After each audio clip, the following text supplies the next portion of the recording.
काय झालं? दारू पिण्याशी दुसरं काय येते का? 10 रुपयाचा मूठ प्यायचा आणि मारहाण करायची. लई वेळेस सांगितलंय पाहुण्याला दारू नका पित जाऊ. एवढी सोन्यासारखी बायको भेटली तुम्हाला, तू नको टेन्शन घेऊ. मस्तपैकी बहिणीकडे राह, जवळ राहायचं तर तवर राय. आई शारामात मी आहे ना, कम काळजी करते. हा मग दे बहिणीला आवाज देतोय, बोललो तिला. अरे पिशी धर. अगं बाई आली काय? भेटा चांगलं एकमेकीला कडकाडून अगं, भेटा. काय झालं?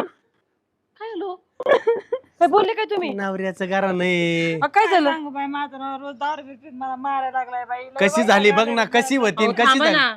बोलू द्या ना मला. बोल बोल बोल. अगं, उगी शांत उगी हो. उगी. आता माझं ऐक, तू इथंच राहा, तिकडे जाऊच नको. दाजी हा. गप्पच म्हणून. सांगितलं ना तुला, काहीच काळजी न करू. काही मी आहे नाही, ना. चांगला धडा शिकू. हा हा आणि वेळ आली ना तर त्याच्यावर केस ठोकू, म्हणजे चांगला जाग्यावर येईल.